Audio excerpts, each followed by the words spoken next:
would that be both available as a CD, and will you have any kind of like internet distribution? I'll have it on internet distribution. I'll have it at the shows. We'll have it in the stores in Houston, or Austin, San Antonio, Corpus Christi, Dallas, places like that. Okay. Your name. Yeah. What's up? What's the story behind that designation? I couldn't think of a name. Like, I've had so many names. Like, in the very beginning, I had so many names. Aflo, Mr. Six. Oh, so these are names you'd be under in some of the local. No. I was always Phranchyze or my regular name. Like, when I very first started battling, it was about my regular name. But I had all these names that I would try out, and nothing really fit. And I was on the phone with my friends, and I was just like, man, I'm just gonna call myself Phranchyze, man. Forget it. And it just kind of stuck, Yeah. So. Yeah. I think there's a lot of swagger in that name. I think, personally. It's a tight name. And then I like the way it's spelled. It's cool too. You know what I mean? And then like the whole, and then now it's like everybody calls me Fran now, which is kind of tight. There's a lot of swagger with the Fran too. Yeah. Awesome. All right. Is there anything about the local Texas scene that you like to talk about in terms of what's going down? Or I mean, Texas is a very interesting place. I think that a lot. I was saying this yesterday too. I think a lot of the time you have cats that come out of a region and they make a splash in the region, and then the people that sit behind desks look at that and then they mass produce it. You know what I mean? So a person that's not from Texas, who's on the outside looking in, is going to think that, okay, well, this is what Texas is about and nothing else. You know what I mean? Houston is one very small part of the Texas scene. You have the Dallas scene, you have the Austin scene, you have the San Antonio scene, but the Houston scene is just made the most money so far. That's pretty much all it comes down to. That's pretty much all it comes down to. You know what I mean? They've made the most money, so they get the first crack. And I mean, they're doing it big. You can't really hate on Houston, but at the same time, I think that we're getting played out. They're making Texas cliche. And Pimp C said the same thing. I don't know if you listened to that interview he did for that Atlanta radio station. He was saying that if we don't start putting social commentary in the music, Texas artists, that we're going to lose control of the game, because we have control of the game. The South and Texas in general, I think, is controlling what's coming out. Everybody's got screwed vocals on their choruses now, you know what I mean? Everybody's got that,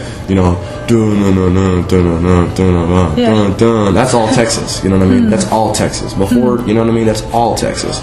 So I think that when we have cats that come out and start making legitimately good music, that's more legal substance. Right. I mean, we got our guys, a Chameleonaire, Zero, Scarface, you know what I mean? But it's not enough, you know what I mean? The crap is outweighing the good stuff, you know what I'm saying? Okay. Shout out to Devin the Dude too. My bad, Devin. I forgot about you, man. Big shout out to Devin the Dude. All right. On the global side of hip hop, is there anything, especially with your experience with WRC, anything like to comment about, like how that's going? I was talking to 360 about this last night. I was saying that where I'm from, we don't really get exposed to foreign rappers, as easily as people that are from larger cities that are, on the eastern seaboard. You know what I mean? We don't really get exposed to that many foreign rappers.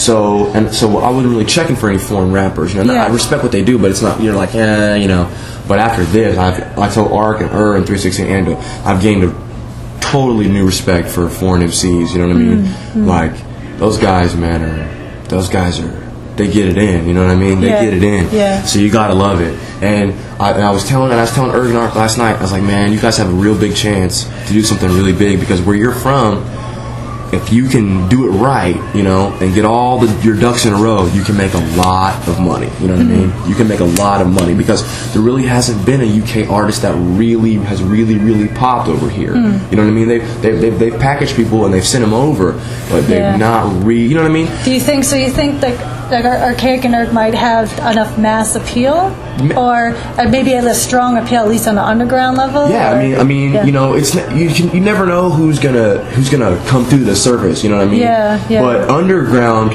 for sure. Like those guys could have underground careers and make a lot of money and be comfortable for the rest of their lives. You know what I mean? They could, you can make $50,000, $60,000 a year on the underground scene if you do it right. So they can do that. All right. But I mean, who knows? You know what I mean? They could blow and completely take it to a different level. But they're gonna be big.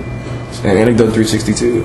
I was telling Anecdote, it's like, you guys are mad marketable, even more so than the UK guys, I think. So not taking anything away from them, but it's not like they can rap, but it would be the novelty of it that would draw the people in. Right. You know what I mean? Not saying they're a novelty act, but it would be the novelty that would draw them in. But then once they had the skills to back it up too. You know? Right.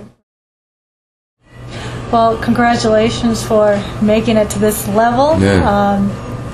We'll see how things go in the future. Yeah, for sure. Yeah. Phranchyze, man. Y'all know Phranchyze. You got money, holler at us. You got money, holler at us. You can Google us, you can YouTube us, hit us up on the MySpace. You know what I mean? We're down to do shows. We're down to do whatever. That's what's up.